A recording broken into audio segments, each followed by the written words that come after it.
Sempre é muito bom ter você aqui com a gente, especialmente agora que vamos apresentar uma reportagem especial. O homem apontado pelas autoridades americanas como o maior traficante de pessoas do mundo, ele vive no Brasil e falou pela primeira vez depois de ser preso pela nossa Polícia Federal. A entrevista exclusiva foi concedida ao nosso repórter Evandro Cini, que está aqui com a gente. Evandro, boa noite. Boa noite, Márcio. Boa noite a todos que nos acompanham. Saifullah Al-Mamun é o nome deste homem. Ele cumpre prisão preventiva há mais de um ano aqui no interior de São Paulo, em Itaí. Ele é apontado pelo Serviço de Imigração americano e pela Polícia Federal como responsável pelo contrabando de mais de 200 pessoas que vieram de países ali da Ásia. Segundo as investigações, todo o esquema era comandado aqui do Brasil. E aí, a nossa equipe se mobilizou para falar, então, com Saifullah Al-Mamun. O produtor especial José Brito conseguiu uma autorização da Secretaria de Administração Penitenciária para entrevistar Saifullah. Por causa da pandemia, as gravações foram feitas por meio de chamada de vídeo, como você acompanha agora nesta reportagem especial que a gente traz aqui para você ao vivo. Vamos ver. Você é inocente de todas as acusações que a Polícia Federal e o Ministério Público Federal fazem contra você? Eu não tenho nenhuma relação com o traficante. Eu não sou traficante. Eu, uma pessoa, dono da agência de turismo. Este é Saifullah Al-Mamun, homem apontado pelas autoridades brasileiras e norte-americanas como o maior contrabandista de pessoas do mundo. De acordo com as nossas investigações, ele é o principal, é o líder, na verdade, dessa organização criminosa voltada ao comércio de imigrantes ilegais. Mamun e outras 10 pessoas foram presas em São Paulo numa operação em outubro de 2019. Ele cumpre prisão preventiva na penitenciária de Itaí, no interior de São Paulo, enquanto aguarda o julgamento no Brasil. Esta é a primeira vez que Saifullah fala sobre as acusações feitas contra ele. Eu ajudava meu paisano, só isso. Mas eu não sou uma traficante, uma pessoa máfia, como fala, uma pessoa maldade. Nem o meu processo não tem uma declaração, não tem uma vítima, não tem uma violência. Só uma coisa que eu errei, eu vendi a passagem. Nem a polícia americana não consegue provar isso, nem consegue a Polícia Federal do Brasil não consegue provar isso. Saifullah Al-Mamun vivia aqui no bairro do Brás, um dos mais conhecidos de São Paulo. Segundo a Polícia Federal, era daqui que ele comandava o contrabando de pessoas imigrantes. As investigações apontam que ele usava uma agência de viagens para esconder no meio da multidão que vem aqui todos os dias o esquema criminoso. A denúncia revela que os imigrantes, a maioria de Bangladesh, país de origem de Saifullah, desembarcavam no Brasil e ficavam em São Paulo até que a rota fosse planejada. A viagem ilegal para os Estados Unidos começava pelo Acre. Estas imagens cedidas pela Polícia Federal mostram um grupo de estrangeiros chegando ao aeroporto da capital, Rio Branco. De acordo com o Serviço de Imigração americano, era Saifullah quem organizava a travessia, que contava também com o apoio de um advogado brasileiro e de coiotes que atuam nas fronteiras dos países da América Latina e do México. Nós, então, desenvolvemos diversas diligências policiais, como interceptação telefônica, interceptação telemática, busca e apreensão de e-mails, cooperação jurídica internacional, vigilância sobre toda a atividade da organização criminosa. Foi uma investigação conjunta entre Estados Unidos e a Polícia Federal Brasileira. A gente viu as imagens dos imigrantes chegando ao Acre. A gente sabe exatamente o caminho que eles faziam agora, saindo do Brasil para chegar até os Estados Unidos? Nós fizemos essa pausa exatamente para que as pessoas entendam o tamanho dessa investigação e por que ele é apontado como o maior contrabandista de pessoas do mundo. Nós temos aqui, então, essas pessoas, esses imigrantes, eles eram recebidos por taxistas que, segundo a Polícia Federal, fariam parte do esquema aqui no Acre e eram levados, então, para o Peru. De carro? De carro. Depois disso, eles começavam a fazer uma travessia violenta e muito perigosa. A gente tem um outro mapa aqui para vocês acompanharem, seguindo por esses países, Márcio: Equador, Colômbia, Panamá, Costa Rica, Nicarágua, Honduras, Guatemala e México. A gente precisa entender que por esse caminho aqui não havia transporte muitas vezes, era a pé, no meio desses locais.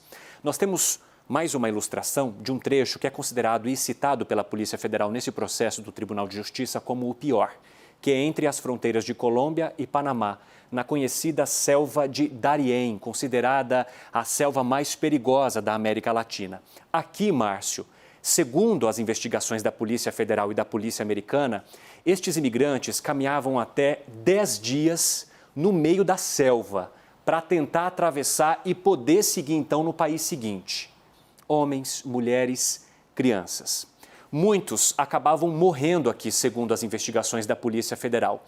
E os poucos que iam seguindo ou conseguiam passar por esse trecho não eram picados ou atacados por animais ou até mesmo capturados por narcotraficantes colombianos, eles conseguiam seguir até o próximo trecho na tentativa de chegar à fronteira com o México. Nós temos inclusive fotos que nós obtemos da Polícia Federal, elas foram cedidas à nossa equipe, que mostram parte desse trajeto. Está vendo, Márcio? Então, esses homens no meio da floresta, com marmitas. Segundo as investigações da Polícia Federal, essas fotos foram encontradas com Saifullah, elas eram enviadas para ele porque ele mesmo à distância continuava acompanhando o trajeto dessas pessoas para saber se elas iriam chegar até o destino, que era os Estados Unidos. Porque, no final das contas, é um crime, mas também é um drama humano, porque muitos desses homens podem não ter chegado aos seus destinos. Exatamente. Na verdade, segundo a Polícia Federal, boa parte não chegava, por causa da violência da travessia dessa selva e de outros pontos também. Eles eram enganados muitas vezes. O Saifullah nega que tem envolvimento com esse esquema aqui violento, diz apenas que vendia passagens para esses imigrantes, mas que não cuidava de toda essa travessia.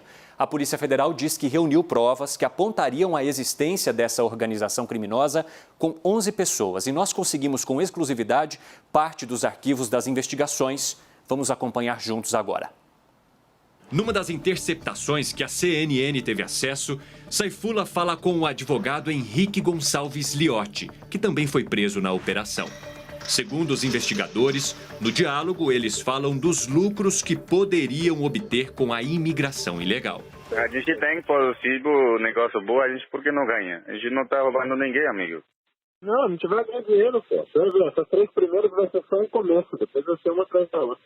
Isso, já tem 10. Pode fazer processo, eu vou fazer isso, 10? Vamos fazer. Vamos acabar essas 3 agora e a gente faz as outras 10. De acordo com a Polícia Federal, cerca de 200 imigrantes foram vítimas da organização criminosa. O que nós conseguimos retratar com a nossa investigação foi cerca de 3 milhões de reais a 5 milhões de reais.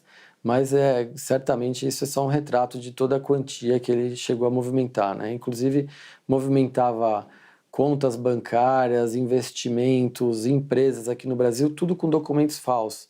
Então, com documentos dos migrantes ilegais. A defesa de Saifullah diz que as autoridades não conseguiram comprovar a movimentação financeira e que ele não responde a processo por tráfico de pessoas. O tráfico de seres humanos é um crime cruel, desumano, que não respeita as vontades das pessoas, que não respeita o seu direito de ir e vir. Saifullah não promoveu esse tipo de coisa. Saifullah não tratou as pessoas dessa forma. O tipo penal ao qual Saifullah é processado no Brasil é a promoção ilegal de imigração.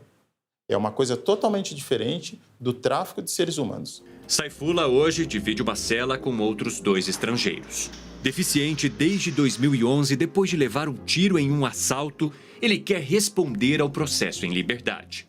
Ele é um paraplégico.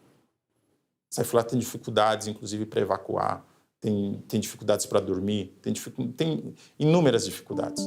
Além da ação no Brasil, o preso tenta se defender também de um pedido de extradição feito pelas autoridades americanas. Pelo meu saúde, eu acredito não vai ser me extraditar. Porque pelo meu saúde, eu casado com mulher brasileira, eu tenho filha brasileira. E também agora coronavírus. Eu acredito que senhora, meu relator, Supremo Tribunal Federal, ministra, senhora Rosa Weber, não vai aceitar isso. Eu acredito isso. O processo de extradição para os Estados Unidos ainda está em análise da ministra Rosa Weber. O Supremo Tribunal Federal não determinou data para o julgamento e a ação segue em segredo de justiça. Nós também procuramos a defesa do advogado Henrique Gonçalves Liotti, que foi citado na reportagem e apontado pela Polícia Federal como um dos envolvidos nesse esquema.